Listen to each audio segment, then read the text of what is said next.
Hello everyone, welcome back to Storytime with Mama Clay.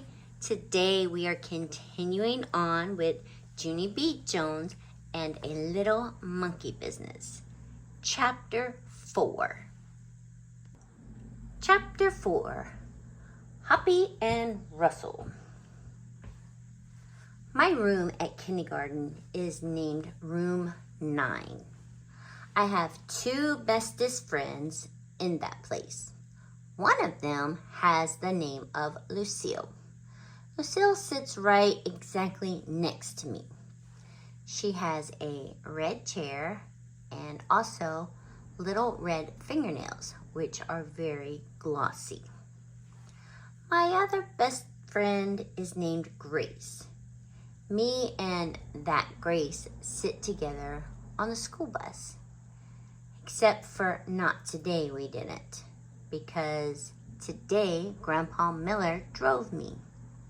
Then he walked to room 9 with me, and he waved to my teacher.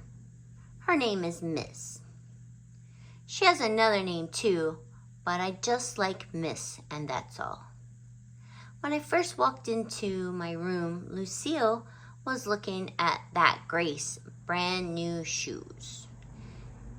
And their name was Pink High Tops. Hey Grace, those new shoes look very beautiful on you, I said. But that dumb Grace didn't even say thank you to me. Grace is angry at you, said Lucille. She said that she rode the bus today and you weren't even there to save her a seat.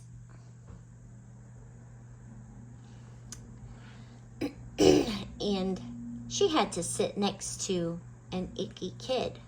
Right, Grace? Grace bobbed her head up and down. Yes, only I couldn't help it, Grace, I said. That's because I stayed at my Grandpa Miller's all night, and there's no bus at that place. And so he had to drive me here today. Then I tried to hold that Grace's hand, only she quick pulled it away. That's not very nice of you, Grace, I said. And so guess what? Now I'm not going to tell you my special secret. That's when that Grace called me a poppy head. Lucille held my hand. I don't think you're a poopy head. Junie B, she said. And so you can tell me your special secret. And I won't tell anybody, not even Grace. That's when that Grace kicked Lucille in the leg. And so Lucille pushed her down. And Miss had to come and pull them off of each other. I raised my hand very polite. I wasn't involved, I said to Miss. And after that, we had to sit down and do some work. It was called printing our numbers. Only I couldn't do mine that good because Lucille kept on talking to me. That's why. Come on, Junie B, she said in her whisper voice. Tell me your special secret. I won't tell, I promise. Yes, only I can't, Lucille, I said. 'Cause no talking to your neighbor, remember? Then Miss snapped her fingers at me. See, Lucille, I told you, no talking to your neighbor, I hollered. Now I got snapped at. Just then, a boy named Jim said, shush to me. Shush yourself, you big fat Jim, I said back.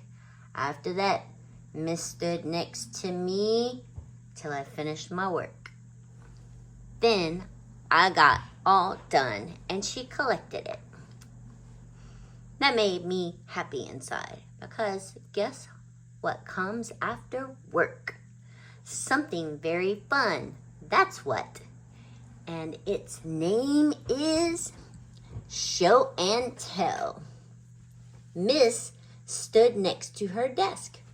Who has something interesting to share with the class today? She said. Then my heart got very pumpy because I had the most special secret in the whole wide world. I raised my hand way high in the air. Ooh, ooh, ooh, ooh. I hollered real loud. Me, me, me. Miss shook her head at me because I'm not supposed to go ooh, ooh, ooh, me, me, me. She called on William. He is a crybaby. Boy in my class. I can beat him up, I think. William, said Miss, since you raised your hand so politely, you may go first. And so then William carried a paper bag to the front of the room and he took out a jar of 2 dead crickets. Except for William didn't know they were dead. He just thought they were sleeping. Jump, Hoppy. Jump, Russell, said William. Then he tapped on the glass. Hey, wake up in there, he said. After that, William started shaking the jar all over the place, and he wouldn't stop. Wake up, I said, he shouted. Then Hoppy and Russell started falling all apart, and Miss had to take the jar away. That's when William started to cry, and he had to go to the nurse's office to lie down. And so then I raised my hand way high in the air again, because guess what? My show and tell was way better than 2 dead crickets.